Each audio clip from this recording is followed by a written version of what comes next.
honestly, because I grew up in the PBP, believing all these things, that the PNC is the worst thing in the world, and of course along that comes the racism, that black people can't manage, black people is broke up, black people thieving, they're corrupting and this and that. Because while it is not set at official levels, but when you're within that, you know, you get down into the groups and out in the ground, that is the sentiment. So that is what I grew up in.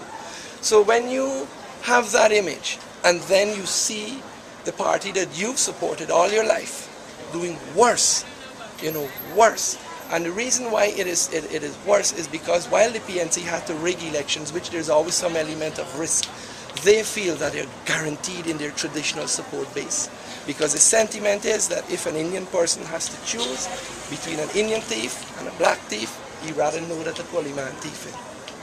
Right? And so they play on that. And that is why now they're playing on racism. They're going around peddling that the AFC is going to join with APNU to drive fear in their support base. Because their support base has abandoned them. I have a footage of Gail Teixeira in Kitty a couple of weeks ago. She had 4 people listening to her. The rest of the 12 people who come with her was them who set up the stage and drive and them kind of thing. They're rejected. So the only way they can draw back this support now is to get into the race game and try to lump us. Because legitimately the question you ask, if I were the PNC, it'd be very difficult for me to answer, because the PNC has a traditional support base and the PNC has a record of not having done well for that 28 years. But we don't. And indeed, at the end of the day, it is a chance that you're taking. But the thing is, the chance that you're taking with us, you can remove us. Just as how you put us in, you can remove us. You don't have that guarantee with the PPP or the PNC. Because they entrench themselves on the power of that traditional base.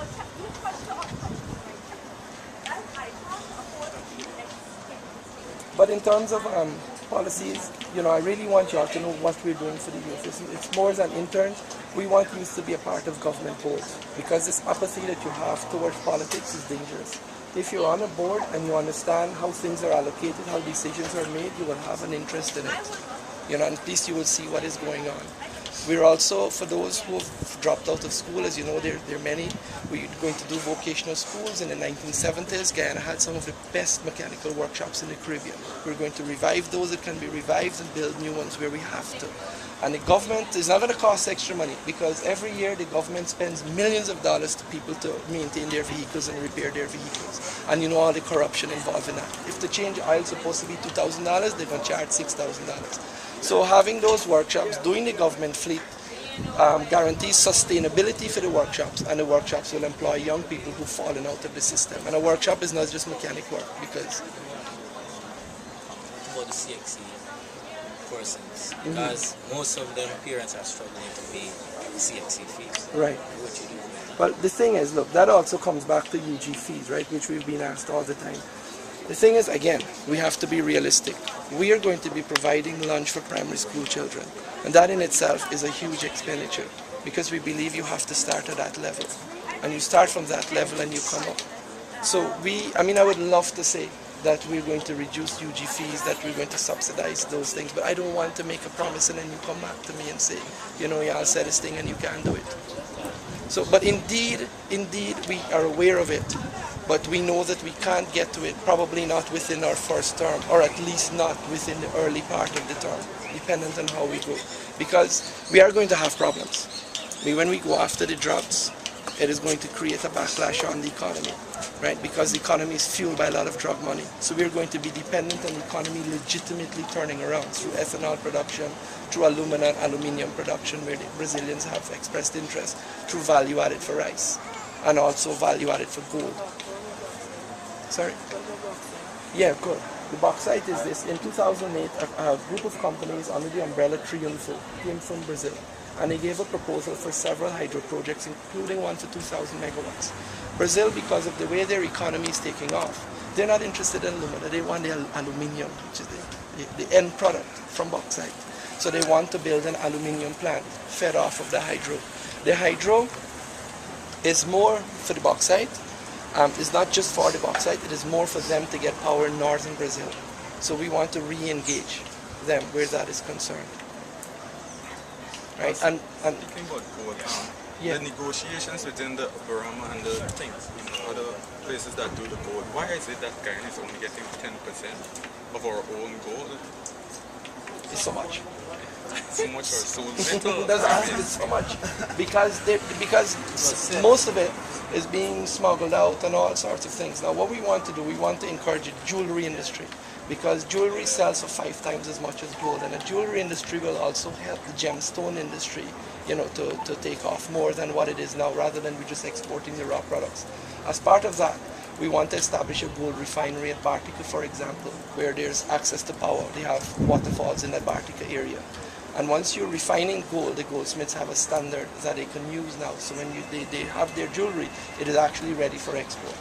So that is our approach there. And of course, we have to tighten up on the whole thing, where we have the Brazilians running in Wild West, and of course you have all this smuggling going on. A lot of the gold smuggling, and this is off the record, going on a campaign trail, persons are telling us these things about ministers being flown to places, about the contacts with these people and how this thing is moving. So when you ask me what 10% is, I say it's so much. Right? But we're aware of it. But the thing is, look, to be honest with you, and I have to caution you too, right? Nowhere in the world you don't have corruption. Nowhere in the world you don't have crime. So we are not saying, like Santa Claus or Nancy's story, that everything is going to go away, particularly at once. It will take time.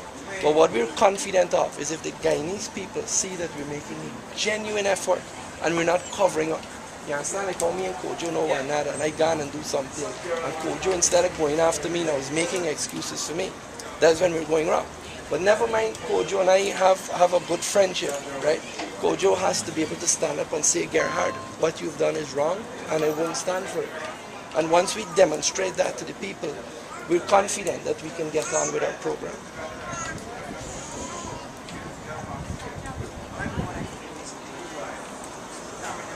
But sure, $30 billion every year. Right? The World Bank Work here with the material. good. The World Bank did a study, and they have come up with a minimum of 20% that has to be given back to the government for these projects. And again, AFC has a policy for jobs in that area. Of course, the corruption side of it, audit. You audit the contracts, you audit the government departments. That's a given. Once you get to the stage now where contracts are going to be executed according to plan, we're going to enforce 1/3 of the jobs must come from the community. So this nonsense with BK going to Linden, doing the work. First of all, they don't understand the topography of the area, the local conditions. Remember when they do the road and they left the culverts like then they water wash, what happened? Right? End up in people's homes. Good. The nonsense got to stop. Now Linden is an area that has a lot of skills. Right? A lot of skills, engineers over the years, right? So it's not just the labor side we're looking at, because what we want to do is develop capacity in the areas.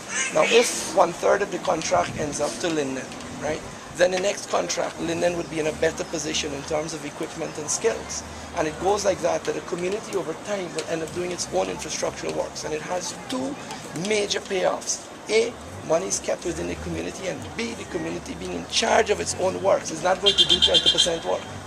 Because at the end of the day, your own vehicle has got to go over the road. You don't have to beg anybody to do anything for you, you have to do it yourself. That's right. And the contracts, we're going to have the community meet and discuss the contracts before it is executed.